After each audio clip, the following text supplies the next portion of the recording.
My apologies. Welcome everyone to the Somerville Business Town Hall. My name is Sue Thomas. I'm the Senior Planner within Economic Development. I'm joined today by the Director of Economic Development, Tom Galligani, Nick Schoenberger, our Business Assistant, Omar Bakili, our Incident Command Lead, and of course, Mayor Joe Curtatone. We are here today to go over where we are in terms of the COVID-19 data. As the state has announced, as well as the city, we are, due to the accelerating spread of COVID-19, we are entering rollbacks, and we want to go over those in terms of where we are for Somerville status, and then also some information about round 3 funding. I believe joined today as well is Councillor JT Scott, as well as Councillor Tatiana Ballantyne. Thank you for joining. As well as over 50 business operators that have joined here. So thank you so much for joining. Just a few house rules. Please mute yourselves throughout the presentation. We will have a Q&A session at the very end.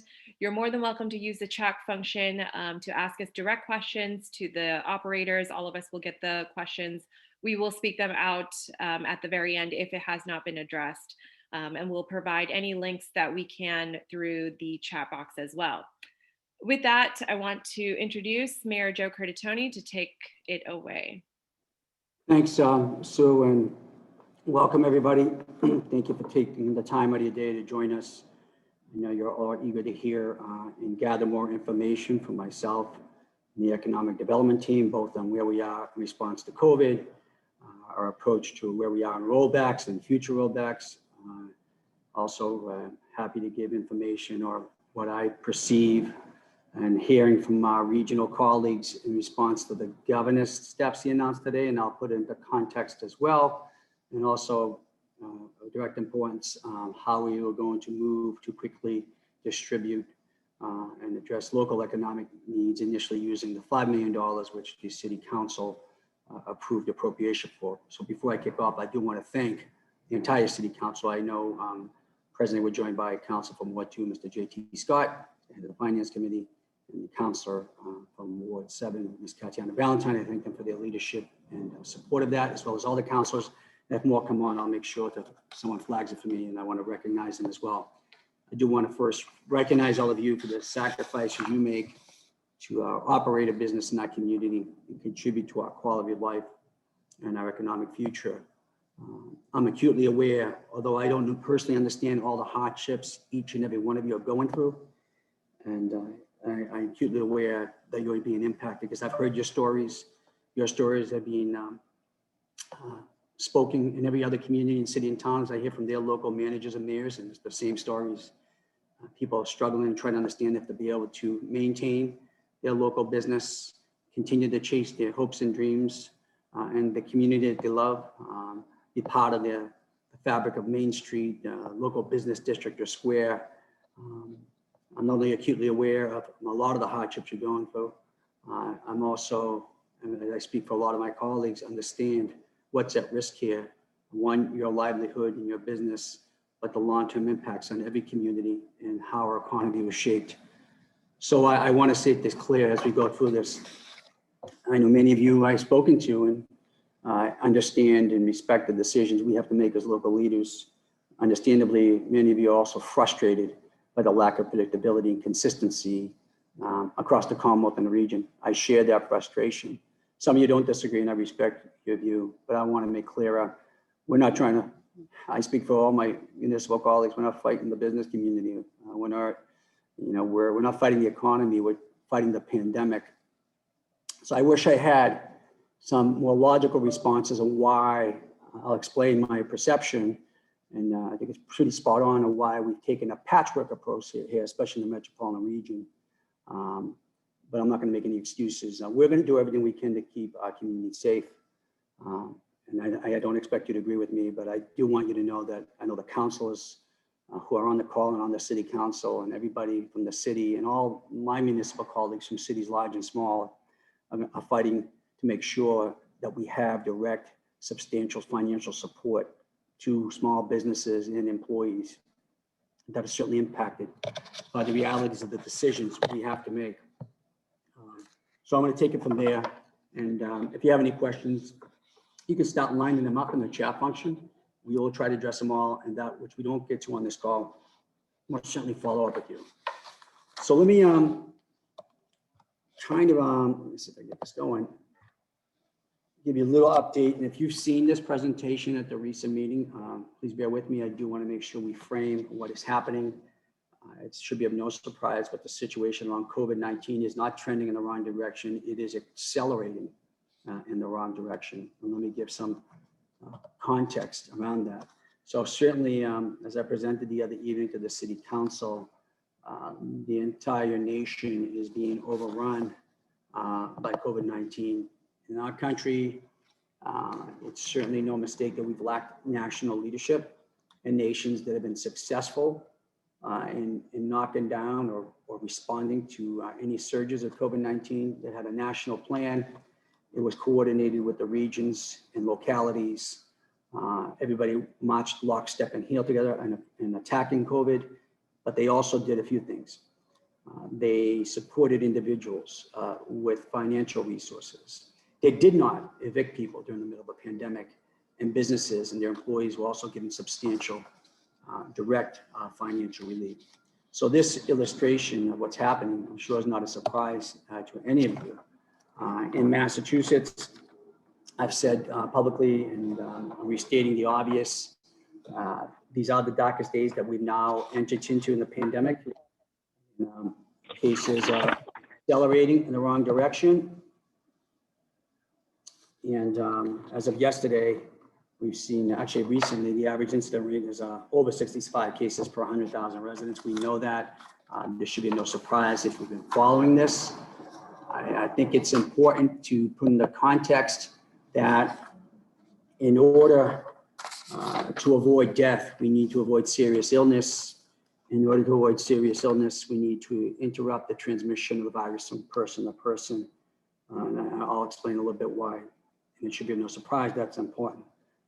These here, as we talked, are not good numbers. What is not shown that over the last week, about 20% of folks who got tested for the first time tested positive. So this is important because much of the data we often see includes people who've had more than one test. I've had more than one test. An important indicator is also how many people testing first time today are testing positive, and that is now about 20%.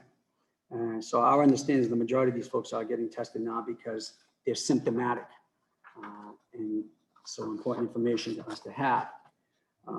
Healthcare systems are increasingly strained as hospitalizations increase. If any of you watched the governor's press conference a little while ago, you're probably frustrated, as I am, given the governor's decision and lack of boldness on the rollbacks he announced. We know the hospital systems are strained. I and other local officials, and I know the governor's been briefed by many hospital administrators that they're in jeopardy of being overrun by the pandemic. They're going to face staffing shortages, which is why, there's a call out today again by Secretary Sutters and the governor for more healthcare workers to come back and assist.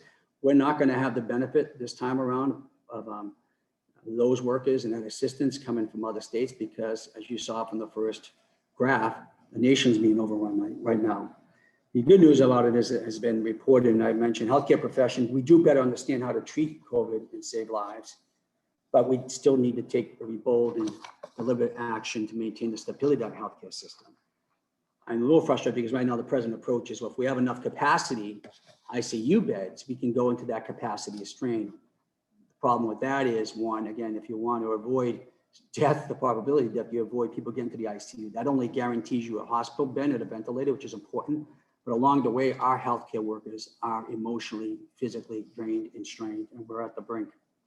So we need to ensure that everyone needs treatment, whether COVID or another ailment, can access the care they need. That's important. I think we all understand that. The state is right now has been setting up surge hospitals, and we believe obviously more beds are important, but we are running really short on staff, as has been reported.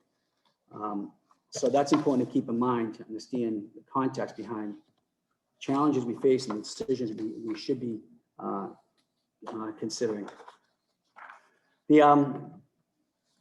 Important that we now have the third highest fatality rate in the country. We meaning Massachusetts, and that's right after New Jersey and New York.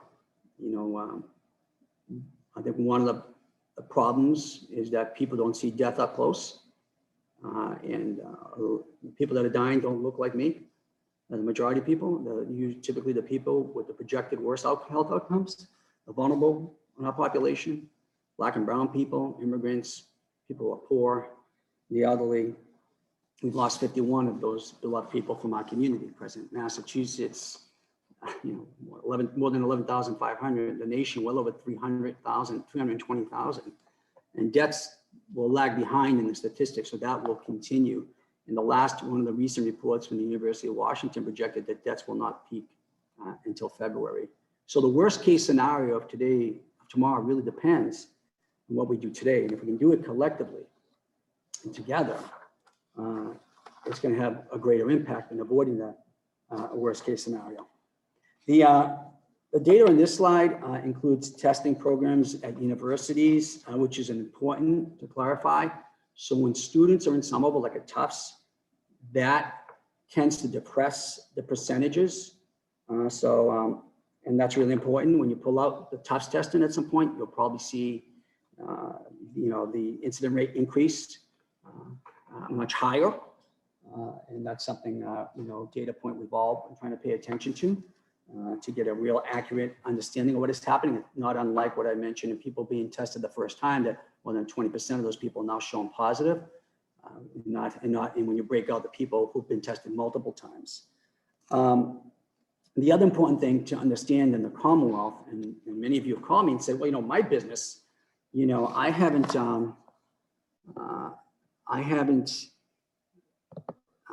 had any cases. Well, that might be true, and there are cases. You know, a lot of businesses are doing a fantastic job. I can speak to someone that I frequent and following all the protocols, but there are activities that are just inherently high risk, and research has shown, and we'll talk about it later, that the highest risk for super spreaders of COVID-19. But I also want to put in the context that the state's contact tracing program is failing, has failed. About a month ago, and I'd submit that trend has probably worsened. A month ago, more than a third of the contacts were not being reached within the first 24 hours. That is a critical time to contain any spread or outbreak of the virus once you know you have a positive case. And at that time, more than 25% of the contacts were not being reached at all. You know, Somerville, like a lot of other communities, has ramped up its own local contact tracing program because it's important that we have a full understanding of what's happening in our community. But on statewide, in terms of coordinated effort, it is failing. And that's important to keep in mind as we understand what's happening resurgent and we get a true picture of what's going on, because in many instances, we're not getting the full data around the different sectors of activities that we need to have. And I submit there's a misrepresentation of what's going on. I'm having a hard time adjusting this, folks. So this is the percent positivity rate through the 17th, so a few days old. As I presented, it's a 1.68%. You can see where we compare to both Middlesex and Suffolk County. We have been proactive in protecting the health of our community, and we thank all of you since the beginning of this crisis who stepped up to work with us to respond to the COVID-19 pandemic. And we've been able to keep a low case baseline, but we know the virus knows no borders or boundaries, and we cannot completely stave off a regional or state surge as is presently the case. I have been very much engaged with regional executives, mayors, and managers to act collectively. But we'll fully admit the best thing we have right now is a patchwork approach. And I want to be clear that for the past 10 months, I don't know a municipal official who hasn't been clamoring for the Commonwealth to work with us in developing regional strategies around all the steps we need to take.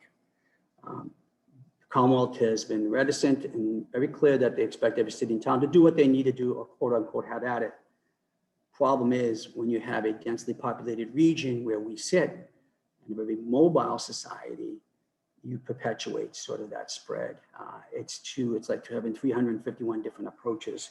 And just picture it as someone described to me, if you're trying to wall off water from getting into your home or your business, You want a very solid, interlocked, consistent barrier. And the pandemic, like water, the pandemic will find a way. And it's finding a way, as you see in the resurgence, which is really driving a sense of urgency to take very bold and deliberate definitive action against staying off that surge or further harm. That's what we did in March, and that's what we've been working on really in the last few weeks. This heat map is important, and I want to go through the months. This is going from March to December, and tells you about where in our community folks have been hardest hit. And I want to make clear, at some point, what we're working on is to overlay into this map where environmental justice zones are, where subsidized housing is, where public housing is, because those are typically where our most vulnerable populations live. And I will submit and tell you right now, they pretty much overlap, but what you'll see here, we'll put that out for the public to see. And it's no surprise, because those are the folks in our community across our nation that are getting overrun the most. So I am going to go through these real quickly. It's important to note that the intensity of red indicates the highest densities within each month, and does not necessarily represent the same density value as the high density in a different month. So as we go through here, you see it changing. Again, these maps of cases across the city by a month clearly demonstrate that the virus does disproportionately impact some areas more than others, and speaks to really to the inequity and injustice of our entire system. And as you can see here, it continues all the way to where we are now. And it gives you a very blunt description of what's going on.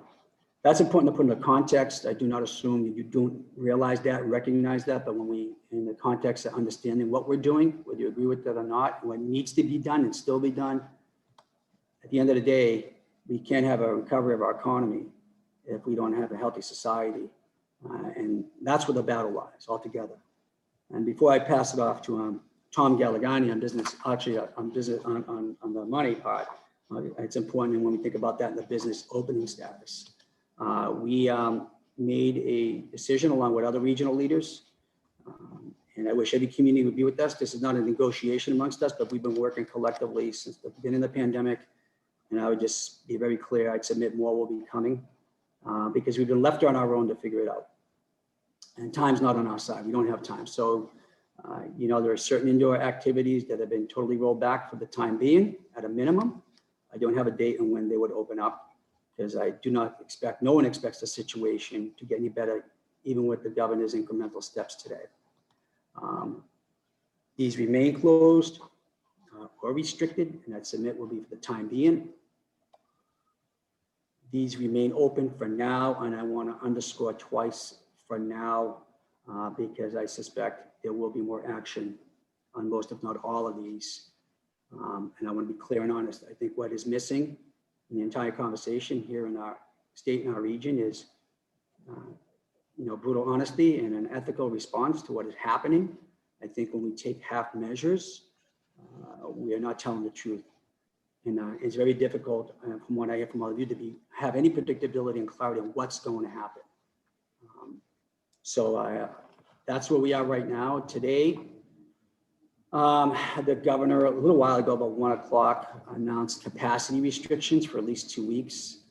My understanding, because I heard it was going to be back to 20%, it's now 25. I'm going to be clear, those measures aren't going to do much. Two things, in 2 weeks, they're not going to know a lot about what that did. What is, we're being told by healthcare administrators, hospital CEOs, and experts is that you need to roll back these things right now. And we've told that to the governor. Every municipal official, we need to take bold steps together. We can't have holes or a patchwork approach. And then we need to give money to those businesses, substantial, more on top of what the feds are doing and what we're doing locally to really help us bridge to the other side and get there, and employees. So this was announced today. We're analyzing everything. In some cases, when the governor made a recent announcement a couple of weeks ago, we had already gone beyond that, had never gone to that point. At the same time, the Commonwealth was announcing that, sounding the alarm bells, that we need more nurses and healthcare workers. So it's a bit baffling and frustrating. It should be for all of us. It is for me that we're sounding the alarm bell. We need more healthcare workers and professionals because our healthcare system is being strained, and that we are more than likely to see another surge after Christmas that's worse than Thanksgiving. Yet we're saying that you can do some of these activities which make no sense. And I didn't even submit on these activities. I'll use a restaurant. I don't know many restaurants that can operate even at 20 or 25% going into the months you're going into, but it's the sense, if you get in the sense that you feel on your own, yeah, you're probably not far off, because that's how municipalities have felt, and we have to figure it out. So I just want to put that in the context. I'd submit there's going to be more action, either locally, regionally, by the state. It's better if we can do it more communities on board, but we have to, there is a sense of urgency, and there's been an alarm bell sounded by municipal officials to the governor about more economic relief. The economic relief that the governor spoke about yesterday and today, it was a release of money that was already appropriated and grants that are already in existence, which is important, don't get me wrong. What we're asking for is substantial above and beyond that. We've seen states around the country already do this. New Mexico passed approximately a $330 million broad-based relief package. I believe more than 100 million went to small businesses. New Mexico has the 47th ranked economy. We're a lot stronger than that. New Jersey, Rhode Island, California, and last I checked, Minnesota, and many more.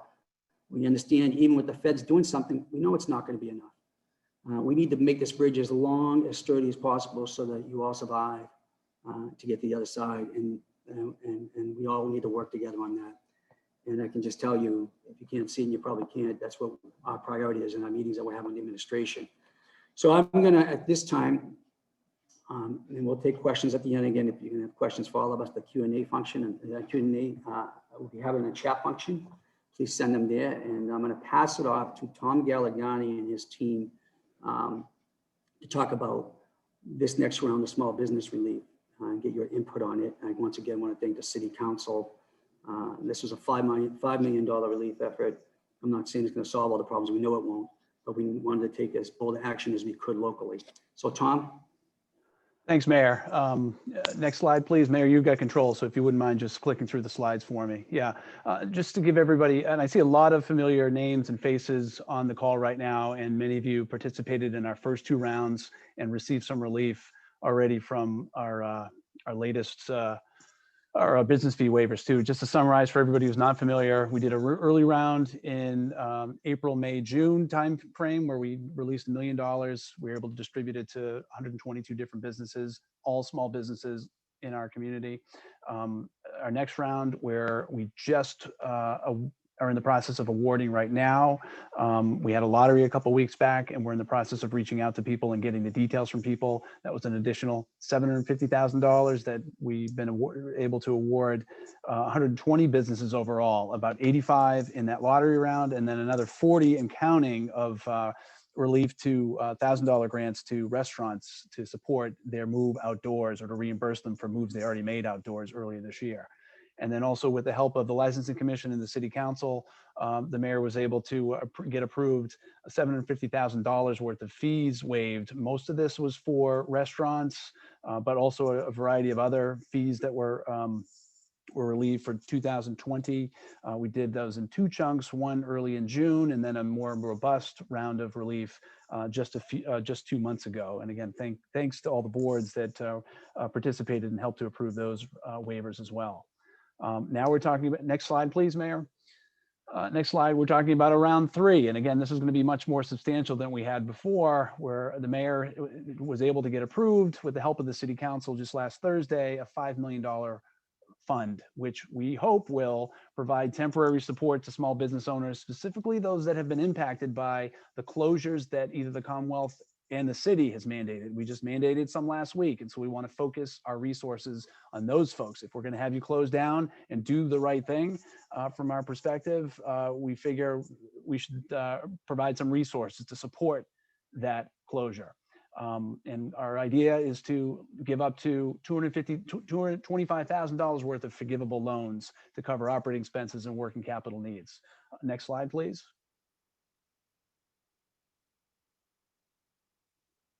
And we're at probably about 80% of where we want to be in terms of specifying how the program is going to run. That's why we wanted to talk to you today to get some feedback from you. So we're very eager to get any feedback you might have. But again, in order to qualify, we know at least you have to be a going concern right now. You have to be in business or would have been in business if not for the closures. If you're hybriding, that's fine. You're still in business in our eyes. And if we've made you close last week, then you're still in business from our perspective. We want to support that. So specifically, we want to focus our resources to the phase 4 businesses that have been closed throughout this pandemic, the phase 3 businesses that have been closed and just recently closed during our rollback last week. And then also want to focus on restaurants because we think, again, some additional closures, which is going to provide an additional hardship for you. Next slide, please. We want to focus our resources on locally based businesses, not on national chains or international companies. We want to, just like we have for the first 2 rounds of funding, focus it on locally owned, locally managed, small and independent owned businesses, and those businesses that provide a unique contributions to Somerville's character. Want to just point out that cooperatives, if you're a cooperative, you're eligible. Sometimes it's difficult for cooperatives to qualify for different grant and loan programs. Sole proprietors, corporations, partnerships, any business form, frankly, is eligible so long as you're locally based and have been impacted by this latest round or previous rounds of closures. Next slide, please.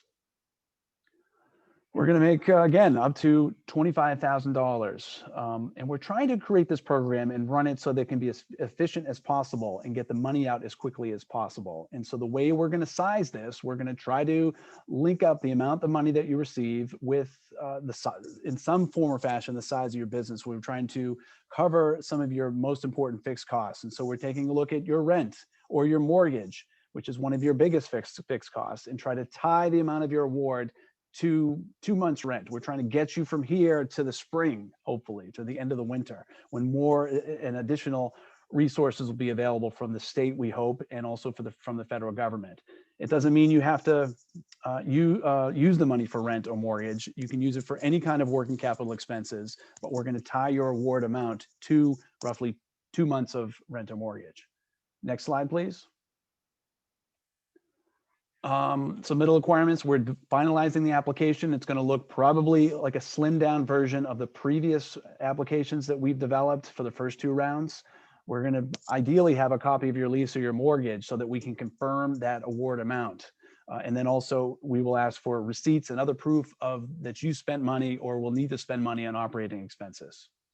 We're also going to ask you to provide a narrative describing, a quick little paragraph describing your challenges to stay in business throughout the winter, so that if there's a circumstance that we think is compelling enough and will get you to the end of the winter, we might want to give you more money than you're otherwise eligible for. The mayor talked about this early this morning with staff, and there's no point in us giving you $3,000 if that's not going to get you all the way through the winter. When you really need $5,000, we want to have the flexibility to be able to make additional awards or a greater award amount so that we can actually make sure that you're viable to the extent that we can.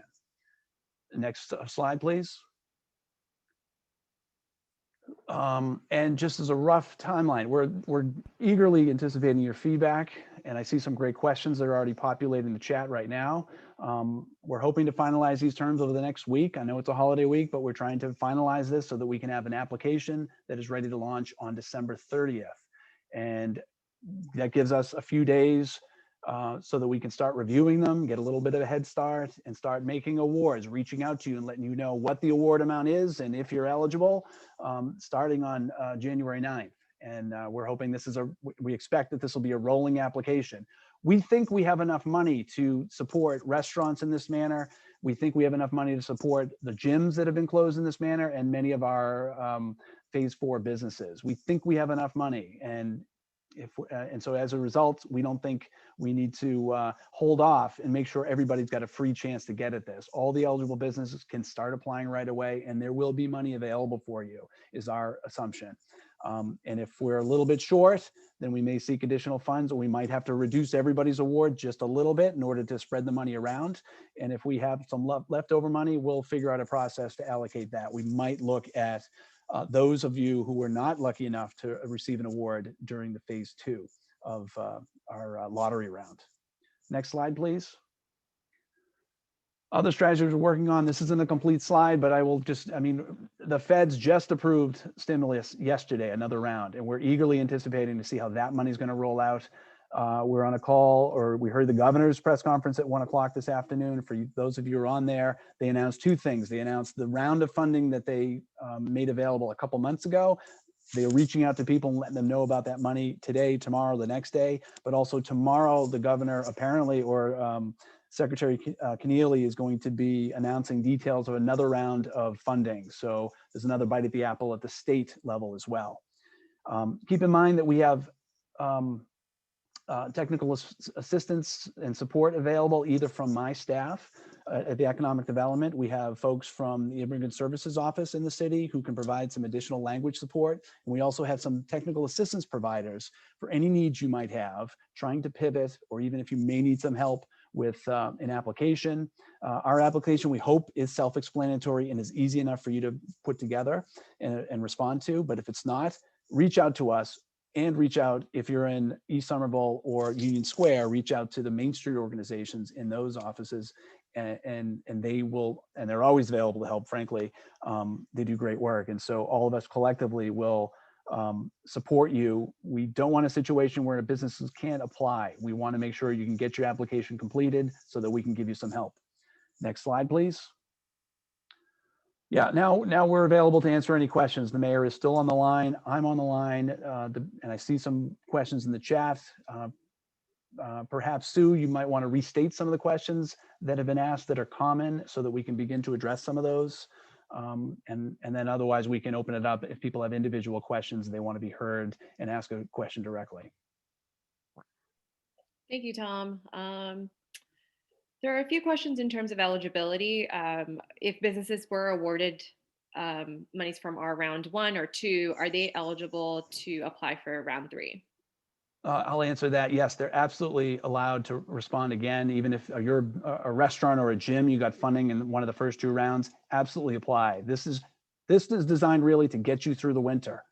That's our hope. It's not going to do everything, but our theory and our logic flow is that we want to give you a little nudge so that you can make it through the winter, especially given these recent rounds of closure. So apply again if you're an eligible business in this new round. How are we defining small business for this fund? Or is there anything separate from the other 2 rounds that we've done?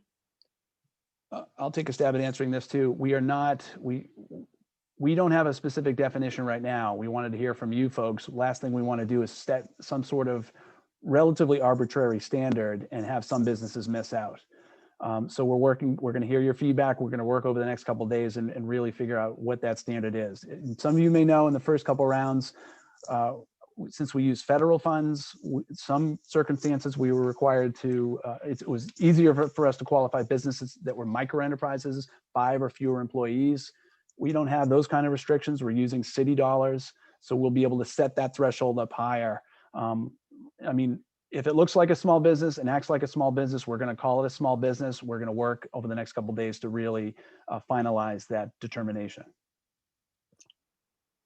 There's a couple of questions that are the same, so I'm going to couple it together. But basically questions about, if I don't have a lease, what are other documents that I need to provide, or what does that mean if in terms of eligibility? I did answer this in the chat just so that everyone is aware, but as Tom mentioned, there's flexibility in how you want to use these funds, whether that's for rent, mortgage, or capital costs. And then there'll also be a section where you can provide a narrative. So this section is really to tell us, what are your challenges for especially the next 3 months, maybe that the application doesn't address. So that's your opportunity to sort of tell us what it is that you need so we can assess the applications a little bit better. I'll just follow up briefly. I'm thinking about a circumstance. If you don't have a lease, but you're renting space, you might have a month-to-month lease, and you might have just a relationship with the landlord, and you're on the same page. Then maybe the proof for us is that the payments that you've made, the checks that you've cut to your landlord, if you can provide us with those, that'll give us a sense. Again, we're using monthly rent as a proxy for how much we can award to you. This hopefully we can result in a quicker turnaround. Otherwise, we could look at every single business and ascertain what your need is. That's going to take a lot longer for us. We figured we wanted to get the money out sooner rather than later. So this would be a good proxy for relative size and relative need. Are there any priorities given for round 3 funding for businesses who applied for and didn't receive 1 or 2?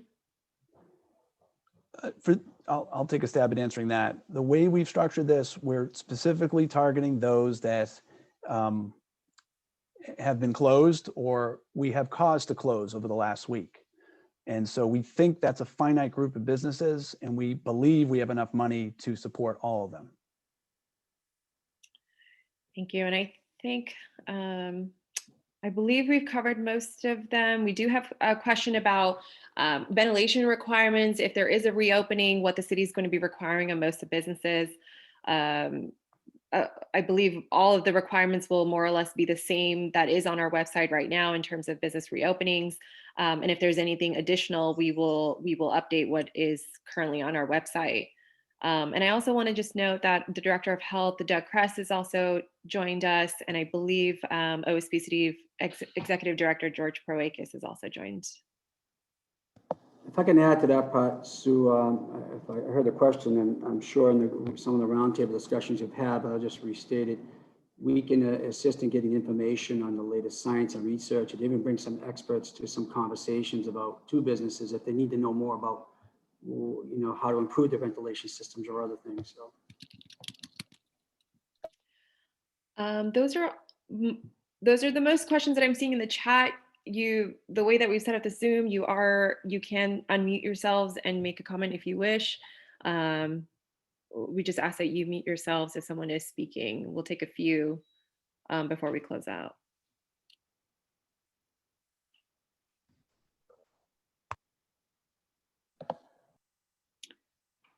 So it might be better if people raise their hand and you unmute them so we're not talking over one another. I'd rather have that. It's easier. If you have a question, if you don't know the raise your hand function, just put in the chat, I have a question or comment, and Sue can recognize you. Thanks.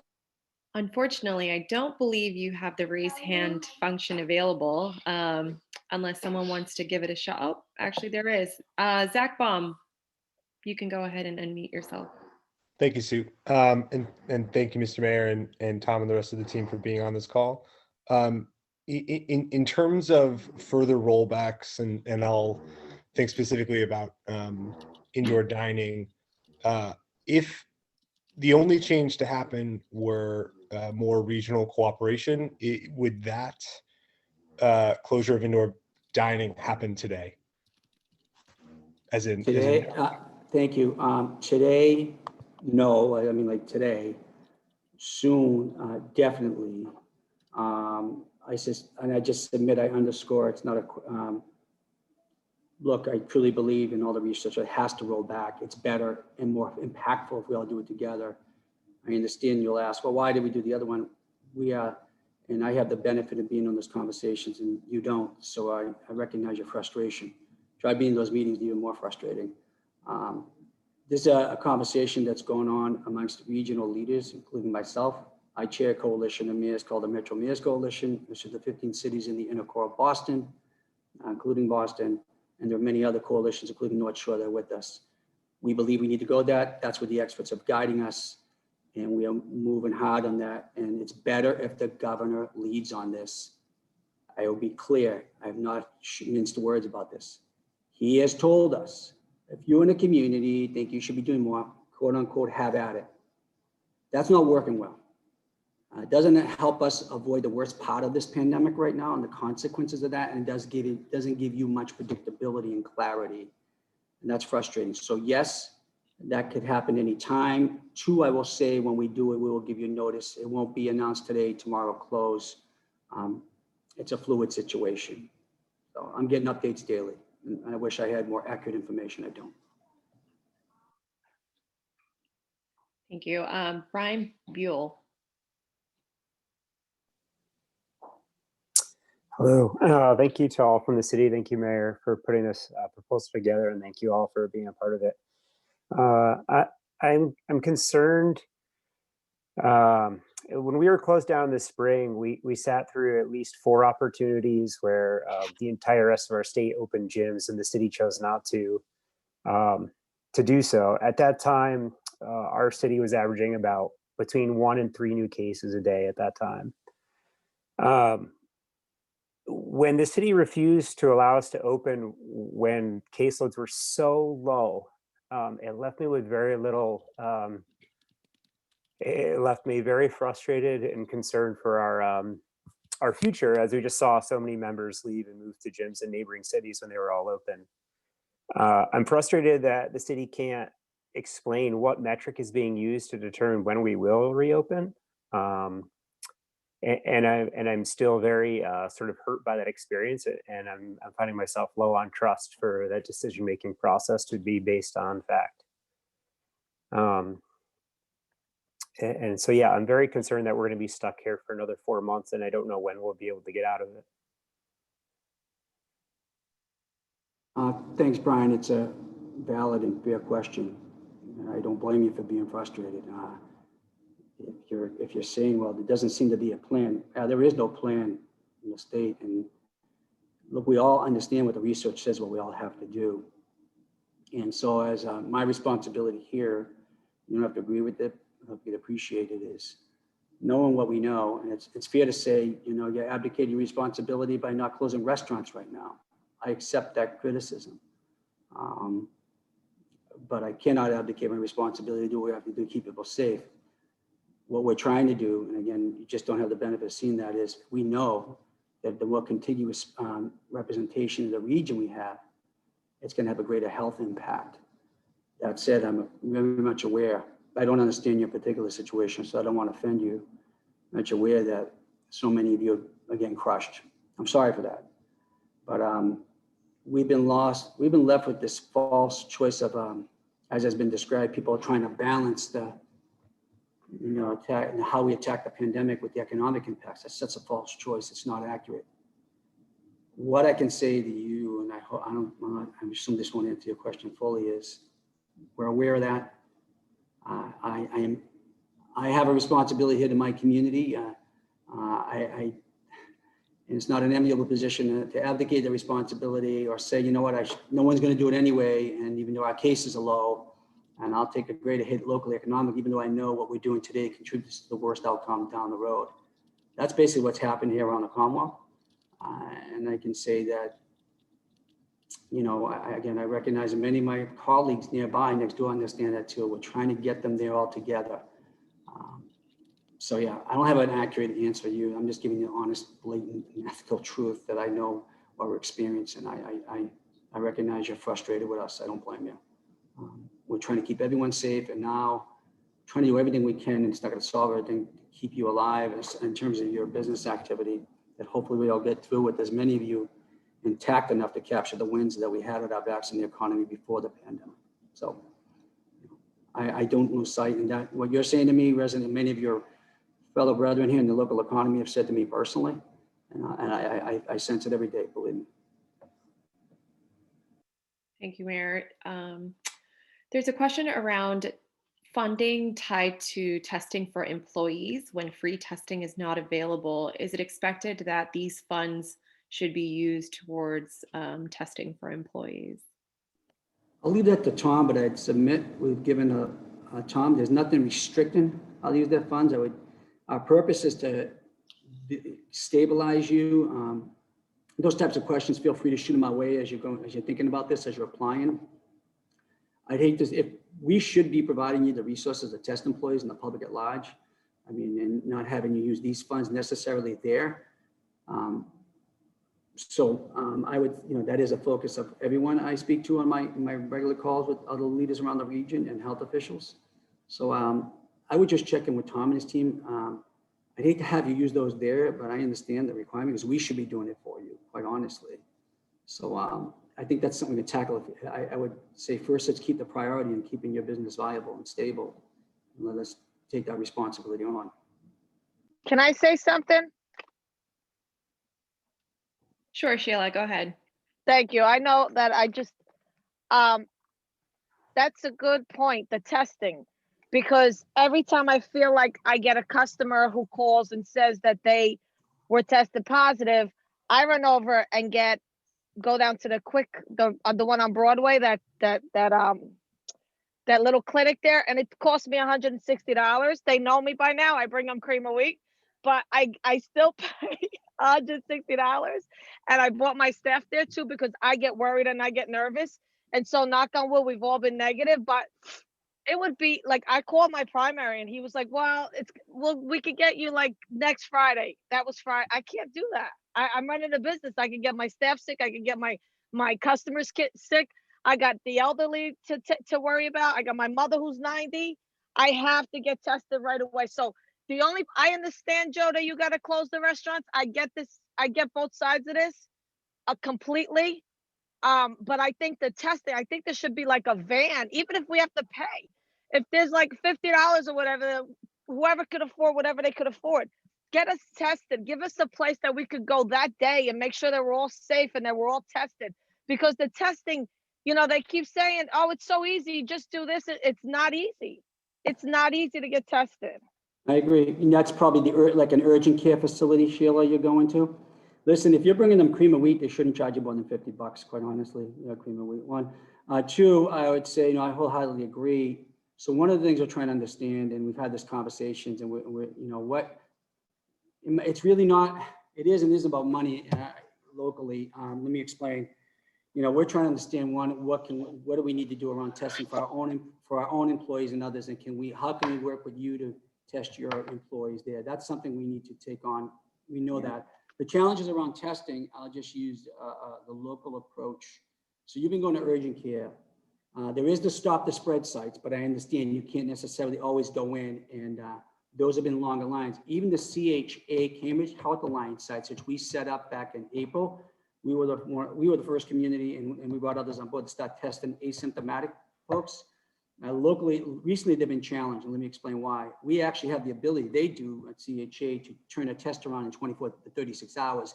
If you tried to go there recently and you find yourself that the lead time for the appointment was longer and the turnaround time was more like 48 or more, we're seeing some of the challenges around not having the supplies to support testing. In this case, what we're seeing is reagent again. That's the materials necessary to conduct the analysis on the samples they're taking for you. So a lot of the testing is being strained in those areas by, how the pace of it and how many they can do by not wanting to burn out in the supply, the amount of reagent. That's not your problem. That's on us to figure out as public officials. What I do is if there's a way financially, and we got to figure, this is something we're working right now, that we can support purchasing or lining up those tests with an urgent care or someone, I'm happy to entertain that as a public health response, and we can follow up on that. But I'll say in the meantime, I know if you got to get, rather than spending $130 all the time, if you can make it work and go one of the CHA sites or stop the spread sites, I understand they're strained right now. That's our best bet right now. It's not even a question of setting up another site. It's the amount of supply to support the pace of testing. And this is just what we're failing as a society, but I'm not going to make excuses. We'll look at what we can do to help you individually moving forward.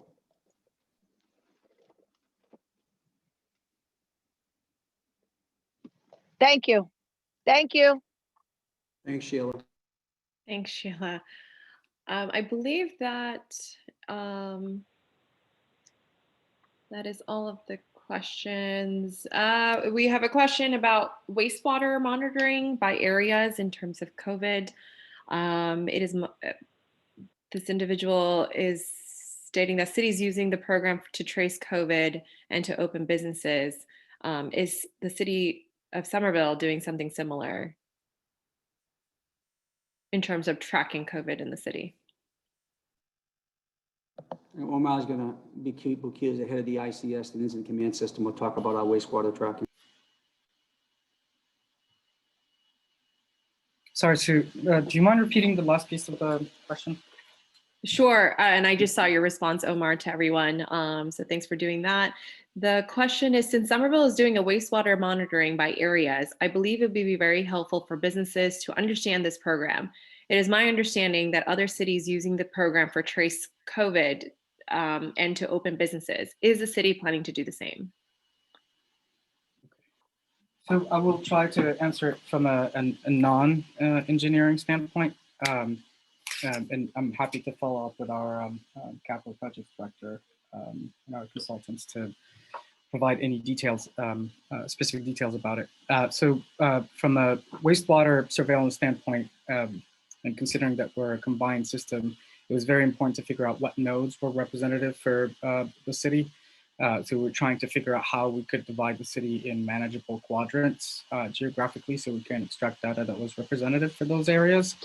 It is very difficult to do with the analog devices we had. So we just started deploying auto samplers, and so collecting wastewater sample at different frequencies. You don't have to deploy an individual. The sampling is actually adequate. There's no human error involved in it. The difficulty that we've seen is that unless you have a very specific physical asset that is connected specifically to a manhole that will give you that specific wastewater data from that asset, it is extremely hard to get a read on those types of building assets. But what we're trying to get to is an understanding of what an area materializes from a genomic standpoint. So how much virus do we get in the wastewater system in different areas of the city? And that's what we've been trying to land on. I think that most folks who have deployed this type of surveillance technology, if they have a combined system, have been struggling with getting actionable data from that location-specific standpoint. What we have seen up until now, and specifically since the beginning of December and this new surge, is that the wastewater seems to at least track the case data that we're getting from either our community testing or testing of our residents in different locations. So it at least tracks. But we're trying to get to a point where we can analyze the data in such a fashion that we get some kind of warning. So right now, the two track. The wastewater shows more or less the same thing that the community testing or testing data shows. I'm not sure who asked that question. Thanks, Omar. See if there's a follow-up. I think that's it. We have, considering the time, we have two members who have been raising their hands, so I'm going to give them the opportunity to speak. And we are probably going to run short on time, but I want to make sure that we're getting through to the questions. If we don't address them, please send us a follow-up on economicdevelopment@somervillema.gov, and we will get back to you. Just don't want to make sure that, don't want it to seem that we're not addressing your questions directly. Just trying to filter through these. Fernanda, you can go ahead and unmute. Hi everyone. Thanks, Mayor Curtatone, Tom, Sue, everybody involved. I just wanted to, I guess I see is the trend is phase 2 businesses will all close, but there is no date. I mean, that's obviously what I'm perceiving. That's what I hear from everything. Is there any chance that if Governor Baker continues to delay and that you take it into your own hands, Mayor Curtatone, is there any chance you can give us further notice? Kind of like, okay, if he doesn't do it within a week, I will do this, because it really helps us. We have, 3 months of clients booked out, and it really helps us just kind of really plan that notice. Yes, absolutely.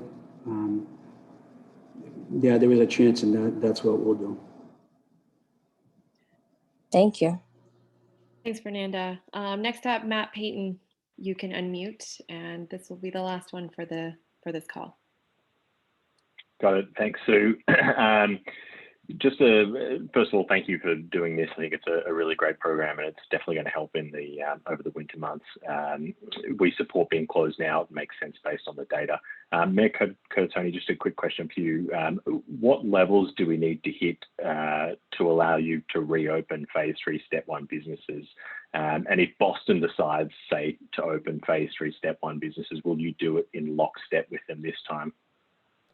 We possibly would. Thanks for the question, Matt. We may. I don't have an answer for you now. So we closed for 3 weeks, and we're trying to be consistent and uniform, to your point about how we open and close back, absent a formal approach in the region. So I'd say, yeah, we would strive to try to be lockstep in here with Boston. In this context of the business that just rolled back, because they're the hub in many ways, certainly in this context. So yeah, we don't have I'd submit that we're not going to learn much after the 3 weeks, or very little. I want to be clear and honest about that. Just like you're going to learn even less about what the governor's rolling back today. 2 weeks is not enough time, and that was just really a small degree of rollback. So when it does happen, what we have asked for and what we're working together is to set a time. When we get to this point, we'll roll back up. We've asked it all along about what are the thresholds for rolling back? How, even if it's not a magic switch, that doesn't always work. If it's not percent positivity, there's a whole things we consider, where our contact tracing efforts are, what the testing availability and turnaround time is. All these things come into effect.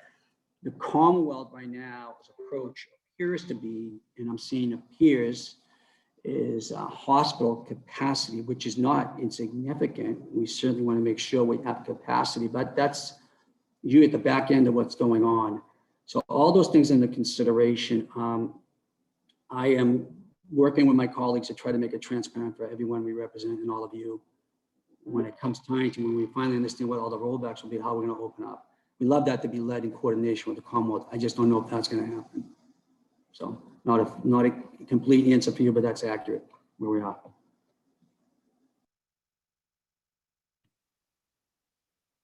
Thank you, Mayor. I believe that's all the questions that we have for today. So I just want to say one thing to everyone. Folks, thank you for joining us. I do want to again give a special thanks to JT Scott, the Council from Ward 2, and Tatiana Valentine, the Council from Ward 7. I hope I did not miss any other of our colleagues. I'll thank them all for their leadership. I want to be honest. If we need to hear from you, do not assume you do not qualify these times. You need to reach out to us. We wanted to make us flexible enough to get the money out the door. There might be a circumstance that we have not considered. So whether you communicate it to one of your councils or reach out to one of your Main Streets programs or the chamber or send it to us, do not assume you don't qualify. If you don't, there might be a circumstance that we need to address as a community. We need to know that. This was done with the extreme amount of urgency, and the city council's action certainly emphasizes that, and we need to know. And I am bringing back your stories that I've heard from all of you. Feel free to email us directly about what you're going through. And we're telling the governor, everyone, what is going on. We can't have, and the programs that have been released, the money's been released today are good. And yes, they're really good. I don't want to downplay them. The money that's appropriate in the economic relief bill is good. We'd like to see that happen. We need to do a lot more. And if there's a way that we can even do more here in the city, we're going to do it. So we need to know. We need to know if you're being left out, how much, if we're falling short, or what we could do better, and all the other ways we can try to help you. I thank you for that. I am sorry for what you're going through. We're not going to stand idly by and watch your business fail.